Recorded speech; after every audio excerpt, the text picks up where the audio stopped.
وہ ساری کتابوں میں زیادہ شان والی ہے۔ اللہ تعالیٰ نے میرے حضور کی ذات پر دین کو مکمل کر دیا۔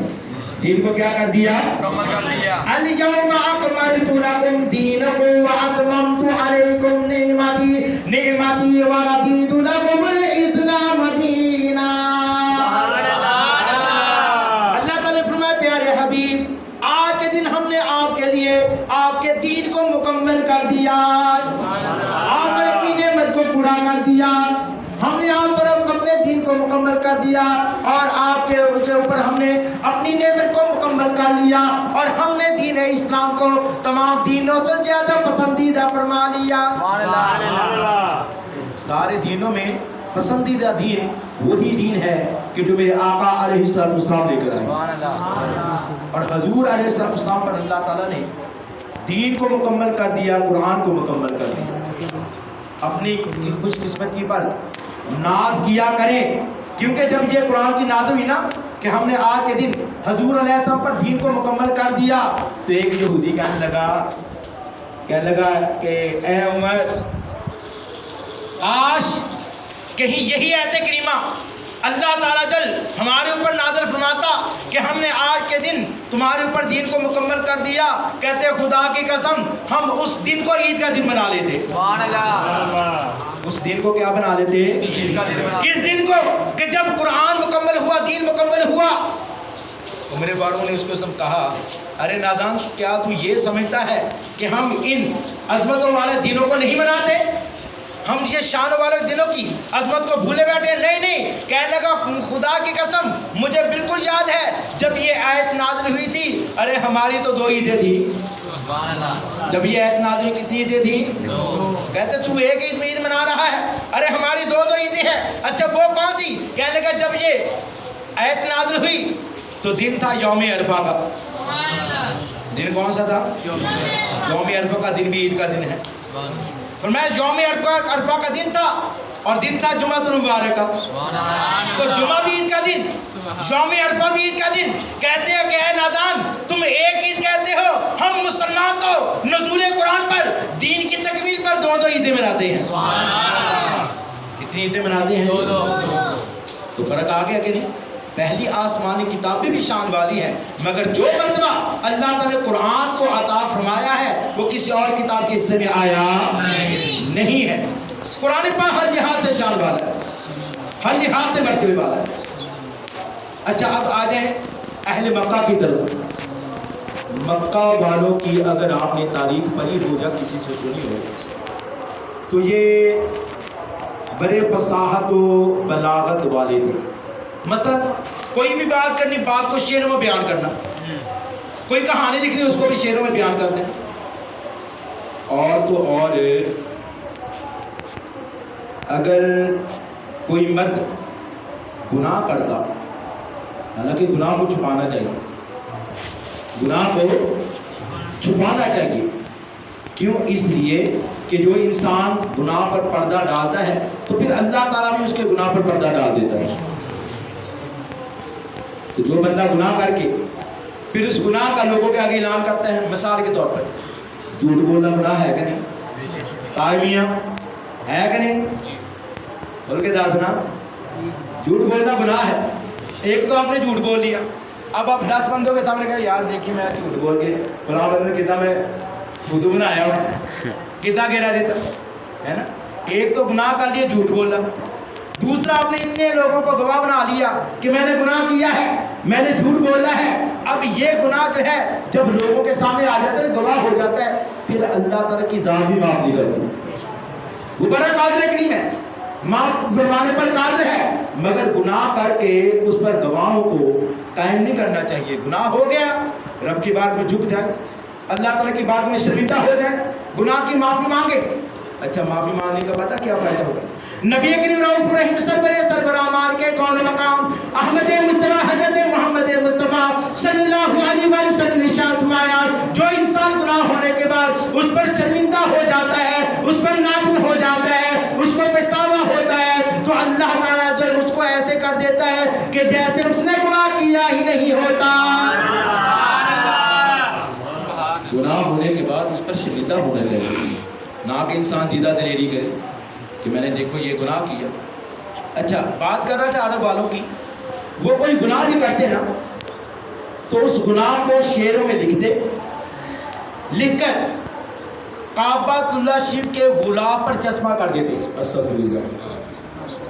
یہ جاہلیت کا دور تھا, اس قدر وہ بدبخت لوگ تھے. کعبۃ اللہ شریف کے غلاف پر وہ لکھ دیتے. کوئی کہانی لکھتا شعروں میں, کوئی واقعہ لکھتا, کوئی شعر و شاعری کرتا, تو وہ اس کو کعبۃ اللہ شریف کے غلاف پر چشمہ کر دیتا. اچھا کہتے ہیں کہ جب سورہ کوثر کا نزول ہوا, کس سورت کا؟ قرآن پاک کی سب سے چھوٹی سورت سورہ کوثر ہے, اور قرآن پاک کی سب سے بڑی سورت سورہ بقرہ شریف ہے. ٹھیک ہے نا. تو قرآن حکیم کی سب سے چھوٹی سورت سورہ کوثر جب یہ نازل ہوئی نا, اللہ تعالیٰ نے محبوب کی شان میں کیا فرمایا؟ اِنَّا أَعْطَيْنَاكَ الْكَوْثَرَ فَصَلِّ لِرَبِّكَ وَانْحَرْ إِنَّ شَانِئَكَ هُوَ الْأَبْتَرُ. آپ نے فرمایا پیارے حبیب علیہ السلام, بے شک ہم نے آپ کو کوثر عطا فرمائی, تو آپ اپنے رب کائنات کی نماز ادا کریں اور قربانی کریں, بے شک آپ کا دشمن جو ہے وہ بے نام و نشان ہو جائے گا. سورہ کوثر نازل ہوئی. میرے آقا علیہ السلام نے فرمایا پیارے علی عرض کے حکماں کا, فرمایا سورہ کوثر کو لے جاؤ اور جا کر غلاف کعبہ پر اس کو لکھ کر چسپاں کر دو. حضور نے ایسے کیوں کہا؟ سرکار نے اس لیے کہا تاکہ جو عرب والے اپنی فصاحت پر, اپنے کلام پر, اپنے بیان پر جو اتنا گمان کرتے ہیں, غرور کرتے ہیں, تو انہیں پتہ چل جائے کہ ان کا کلام کتنا کمتر ہے, ناقص ہے, اور رب کا کلام کتنا شان والا ہے. سبحان اللہ. ہے شیر آدمیاں سبحان اللہ کی بات نہیں ہے. اچھا مولا کائنات نے سورہ کوثر کو کعبۃ اللہ شریف کے غلاف پر لکھ دیا. اچھا ان کا ایک جادو ہوتا تھا بہت بڑا, وہ آتا تھا اور پھر وہ لوگوں کے کلام پڑھتا. مثلا آج کس نے کلام لکھا ہے, ٹھیک ہے نا, کس نے کلام لکھا ہے, کس نے کوئی کہانی لکھی ہے, کس نے شعر و شاعری کی ہے, تو وہ ان کو نمبر دیتا, اس کے 10 نمبر, اس کے 20 نمبر, اس کے 50 نمبر, اس کے 100 نمبر, وہ نمبر دیتا جاتا.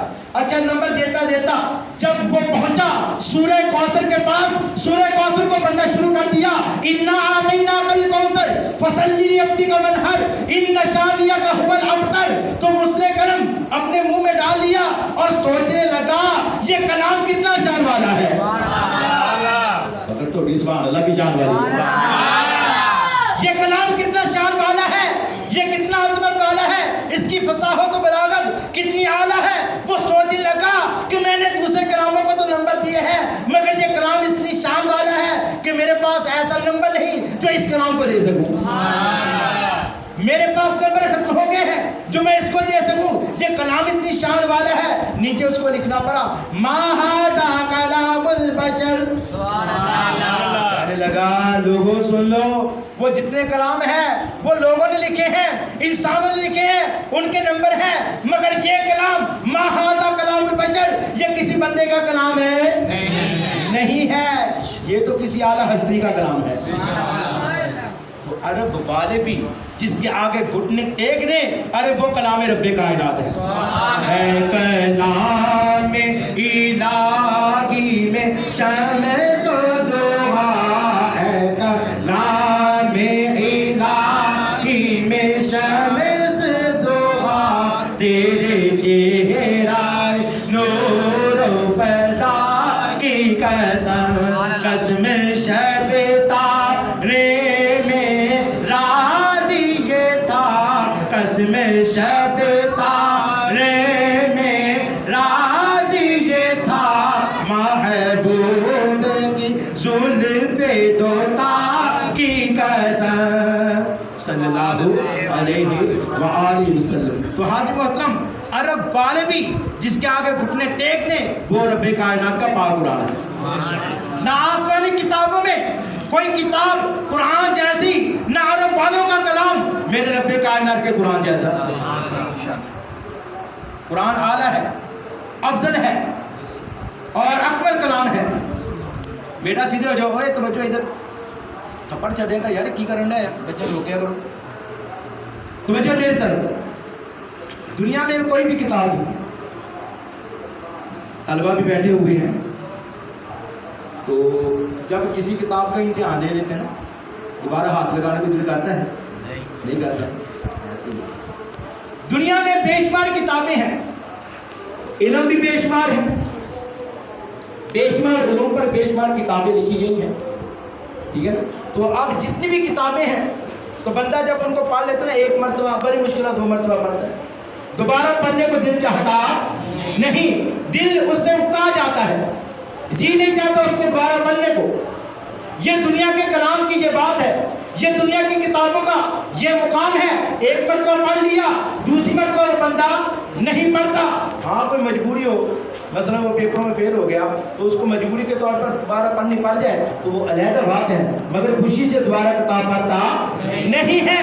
واحد رب کائنات کا پاک قرآن ہے کہ جو صبح بھی پڑھا جاتا ہے، شام بھی پڑھا جاتا ہے، رات بھی پڑھا جاتا ہے، ہر دن پڑھا جاتا ہے، ہر مہینے پڑھا جاتا ہے، ہر سال پڑھا جاتا ہے، مگر قرآن پاک کے لطف میں، اس کے حسن میں، اس کی نزاکت میں، اس کی فصاحت و بلاغت میں کبھی کمی آئی نہیں، کبھی جی کتایا نہیں، بلکہ ہر مرتبہ اس کا مزہ ہی بالا ہوتا ہے۔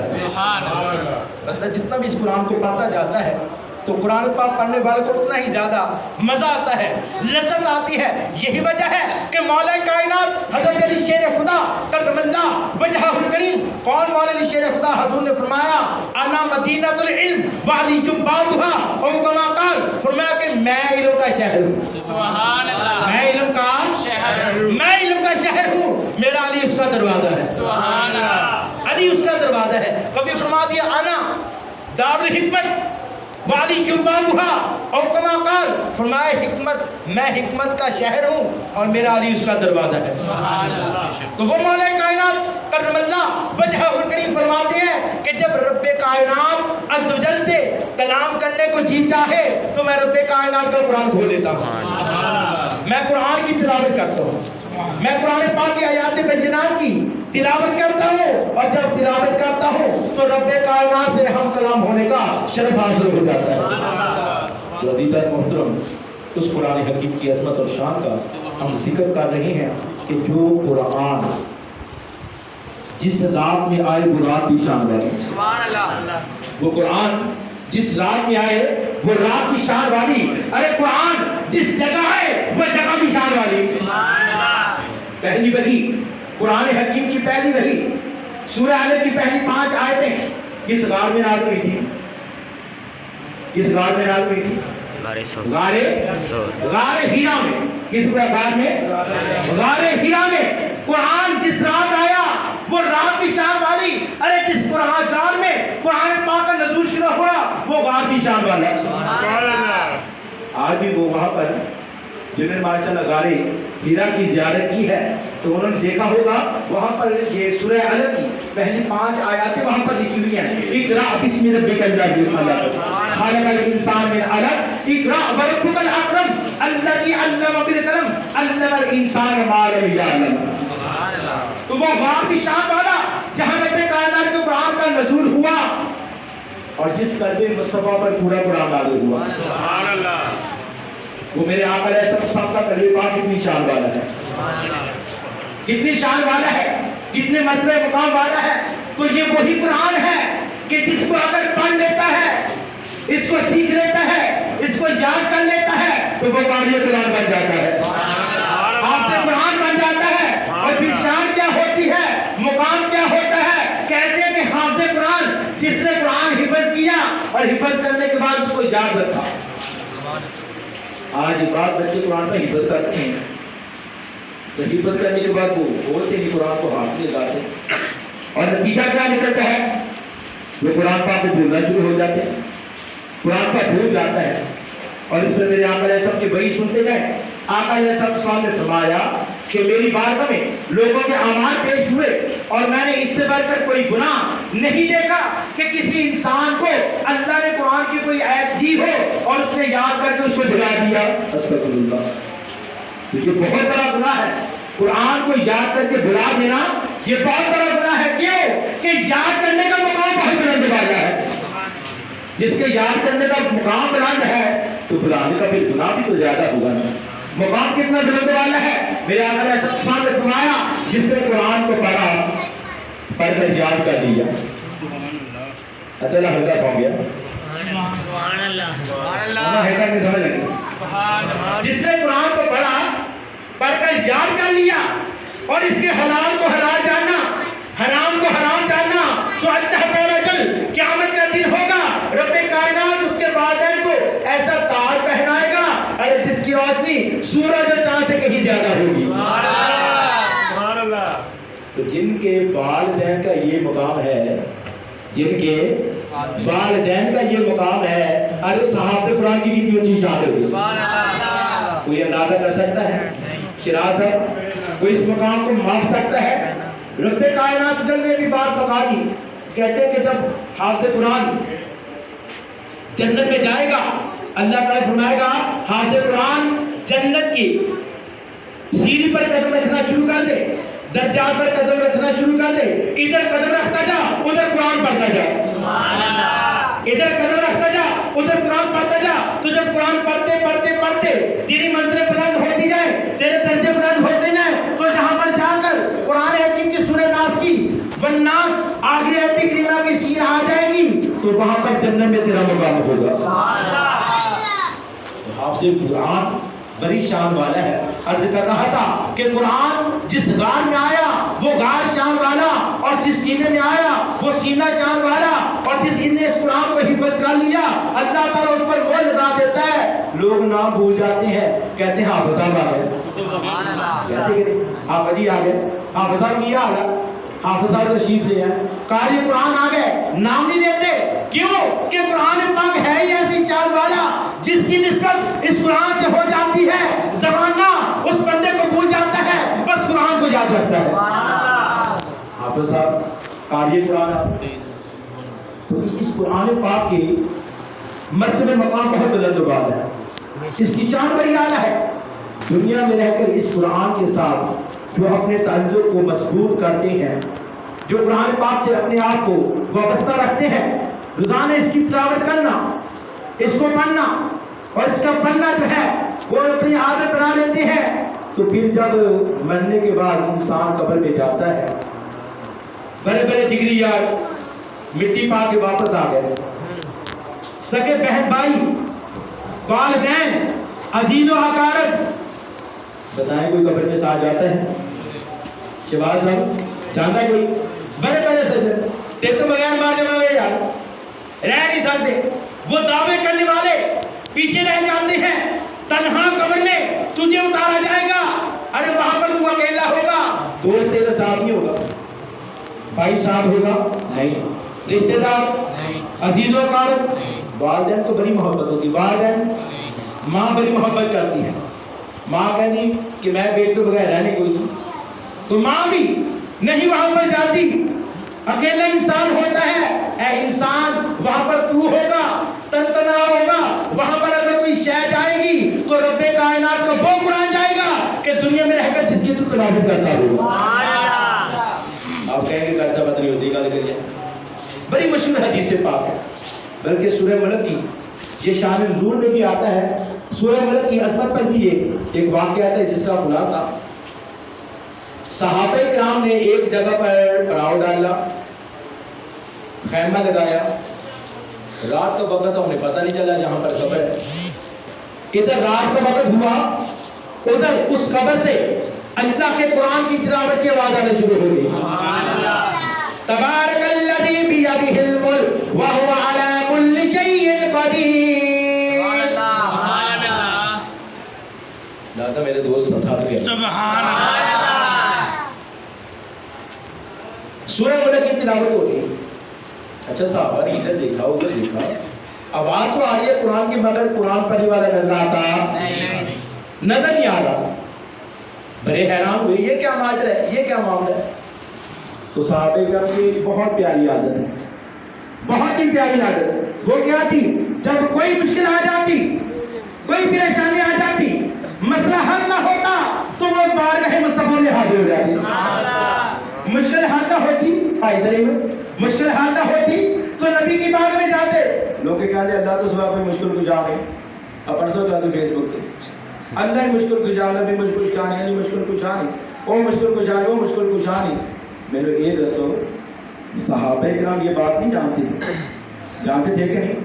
اللہ مشکل کشا ہے کہ نہیں ہے نا؟ حاجت روا, خالق, ازلی, بتائیں نا, ابدی بھی ہے, ازلی بھی ہے, اور مستقل بھی, ذات بھی ہے. میرا رب کائنات مشکل کشا بھی ہے. صحابہ یہ جانتے تھے رب مشکل کشا ہے. مجھے بتاؤ پھر نبی کی بارے میں کیوں جاتے تھے؟ رب سے عرض کرتے نا ماں کے کائنات یہ پریشانی کی اس کا حل بتا. نہیں, صحابہ کرام اللہ تعالیٰ کی بارگاہ میں بات یاد کرتے تھے, پہلے دربار مصطفیٰ میں حاضر ہوئے. سبحان اللہ. کیوں؟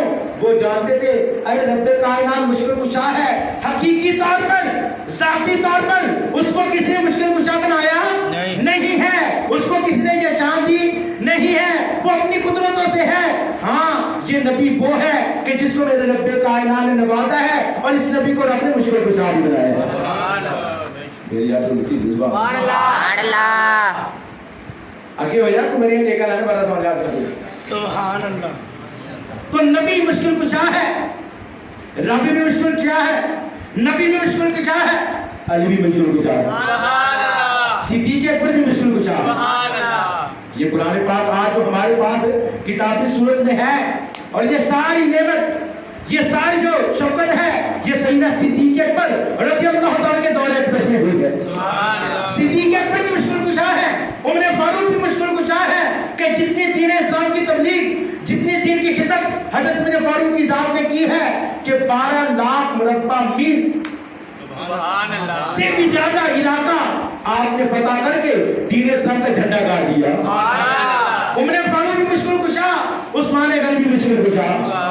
لوگ قرآن پاک کی تلاوت کے معاملے میں, قرآن کے معاملے میں لوگ پریشان ہو گئے, تو آپ نے ان کی پریشانی کو ختم کرتے ہوئے تمام لوگوں کو ایک قرآن کی قرآت میں جمع فرما دیا. سبحان اللہ. عثمان غنی بھی مشکل کشا ہے, میرے امام اعظم ابو حنیفہ بھی مشکل کشا ہے, سرکار غوث بھی مشکل کشا ہے, میرے دادا حضور بھی مشکل کشا ہے. کیوں؟ ارے یہ اللہ تعالیٰ سے لیتے ہیں, لوگوں کو عطا فرماتے ہیں. سبحان اللہ. تو اس لیے عزیزان محترم پھر پیچھے آتے ہیں صحابہ کرام میرے حضور کی باتوں میں آتے ہیں. عرض کیا سونے اللہ پالا, ایک جگہ پر ہم نے خیمہ ڈالا, رات کا وقت ہوا تو قرآن کی تلاوت کی آواز آنا شروع ہو گئی. مگر قرآن پڑھنے والا نظر آ رہا نظر نہیں آ رہا تھا. حضور پریشان ہو گئے, تو آپ کی بات میں آئے تو میرے بارے فرمائیں کہ وہ آواز کہاں سے آ رہی تھی, تلاوت کرنے والا تھا کون؟ اب غیر جاننے والی کریم آقا, کہ وہ آقا جن کی شان ہے الرحمن علم القرآن خلق الانسان علمہ البیان. رحمان نے اپنے محبوب کو قرآن سکھا دیا. رحمان نے محبوب کو قرآن سکھا دیا. کسی نے قرآن سیکھا کسی قاری سے, کسی نے قرآن سیکھا کسی عالم سے, کسی نے قرآن سیکھا کسی شیخ الحدیث سے, کسی نے قرآن سیکھا کسی مفتی سے. مگر میرے حضور کی ذات وہ ہے کہ جنہوں نے قرآن سیکھا ہے تو ڈائریکٹ رب کائنات سے سیکھا ہے. رحمان نے محبوب کو قرآن سکھایا. کائنات کی جان محمد عربی مکی مدنی قریشی صلی اللہ علیہ وسلم کو پیدا فرمایا, اور جو کچھ ہو چکا ہے قیامت تک جو کچھ ہوگا ہر ایک شے کا محبوب کو علم بھی عطا فرمایا. برادر توجہ ادھر, تو وہ سب کچھ اللہ تعالی نے محبوب کو عطا فرمایا. سرکار نے فرمایا صحابہ کہ جہاں تم نے خیمہ ڈالا تھا وہاں پر ایک کار یہ قرآن کی قبر ہے. جس کی قبر ہے یوں کہہ لیں ایک عاشق قرآن کی قبر, کہ جو روزانہ سونے سے پہلے رب کائنات کے قرآن کی تلاوت کر کے سویا کرتا تھا, سورہ ملک کی تلاوت کرتا تھا. قرآن سے محبت تھی, وہ دنیا سے تو چلا گیا مگر معمول ختم نہیں ہوا, عمل ختم نہیں ہوا. جیسے دنیا میں رہ کر قرآن کی تلاوت کرتا تھا, رب نے قبر میں جا کر بھی اللہ تعالی قبر میں بھی توفیق عطا فرمائی. جو قرآن دنیا میں ساتھ تھا وہ قرآن قبر میں بھی چلا گیا. تو قبر میں نہ دوست جائیں گے, نہ بھائی, نہ عزیز و کار, مگر یہ رب کا قرآن قبر میں بھی جائے گا. قبر میں بھی آپ کو مشکل کشائی فرمائے گا. اور آخری حدیث پاک کہ جس قرآن پاک کی ہم تلاوت کر رہے ہیں, آج جس قرآن کو بھائی سجاد صاحب نے نماز تراویح میں جس قرآن پاک کی آخری آیات آخری صورتوں کی تلاوت کی, تو یہ قرآن حکیم قیامت کا دن ہوگا, رب کائنات کی بارگاہ میں آئے گا. قرآن اکیلا نہیں ہوگا, دو چیزیں ہوں گی, ایک روزہ ہوگا, دوسرا رب کا قرآن ہوگا. روزہ کا مہینہ ہے, روزہ اور قرآن دونوں میرے رب کائنات کی بارگاہ میں حاضر ہوں. اور یہ سفارش کس کی کریں گے کہ جس نے روزے رکھے ہوں گے اور ساتھ رب کا قرآن بھی پڑھا ہوگا. روزہ کہے گا مالک کائنات اس بندے کو بخش دے, کیونکہ میں اس کو سارا دن کھانے پینے اور خواہشات کو پورا کرنے سے روکتا تھا. مالک کائنات سامنے کھانا ہوتا تھا, لذیذ کھانا, ہر قسم کی تیری نعمتیں ہوتی تھی, مگر مالک کائنات یہ اپنا منہ پھیر لیتا تھا. کبھی اس نے کھانے کو ہاتھ تک کے ہلایا, لقمہ نے ہلایا. مالک کائنات میری وجہ سے یہ تیری نعمتوں سے دور رہتا تھا, تیری نعمت کو ہاتھ نہیں لگاتا تھا. مالک کائنات اس کی بچی فرما دے. قرآن آ جائے گا, قرآن کہے گا مالک کائنات یہ بندہ رمضان شریف کی راتوں میں میری تلاوت کیا کرتا تھا, کیونکہ نماز تراویح میں قرآن پڑھتے ہیں, نماز تراویح قرآن پر سنا بھی جاتا ہے, پڑھا بھی جاتا ہے. تو قرآن کہے گا مالک کائنات رمضان شریف کی راتوں میں یہ بندہ قرآن کی تلاوت کیا کرتا تھا. اے اللہ قرآن پاک کی تلاوت کا صدقہ مالک کائنات اس کی بچی فرما دو. تو اب میرا رب کائنات روزے کی سفارش کی برکت سے, قرآن کی سفارش کی برکت سے اللہ تعالیٰ اس بندے کی بخشی فرما دے گا. مجھے یہ بتائیں اس بندے کی مدد روزے نے کی ہے کہ نہیں, کی تھی کہ نہیں؟ بلال صاحب کی ہے, اللہ کے بارے میں عرض کیا. قرآن نے مدد کی ہے کہ نہیں؟ رب کے بارے میں سفارش کی. قرآن مدد کر دے, روزہ مدد کرے, ارے تو مان لے, مگر جس آقا کے صدقے میں تجھے روزہ نصیب ہوا ہے, جس آقا کی برکت سے تجھے قرآن کی نعمت ملی ہے, ارے اس آقا کا مطلب تو کہتا ہے کہ آقا مدد نہیں کر سکتے, تو یہ تیری عقل کا فضول ہے. تو نے قرآن کو سمجھا نہیں, حدیث پاک کو سمجھا نہیں, تو اس لیے قرآن کا عرفان اور حدیث پاک کی معرفت اگر لینی ہے تو پھر کسی عاشق کے رسول کی بارگاہ میں بیٹھ کر رب کائنات کا پاک قرآن سیکھا کر, حدیث پاک کو سیکھا کر, تاکہ تجھے پتہ چلے کہ یہ قرآن بھی فیض دیتا ہے, یہ روزہ بھی فیض دیتا ہے, یہ میرے آقا بھی فیض دیتے ہیں, اور آقا کے صدقہ سے میرے حضور کا گھرانہ بھی فیض مانگتا ہے, صحابہ کرام بھی فیض مانگتے ہیں, اور یہ اللہ بھی فیض مانگتے ہیں.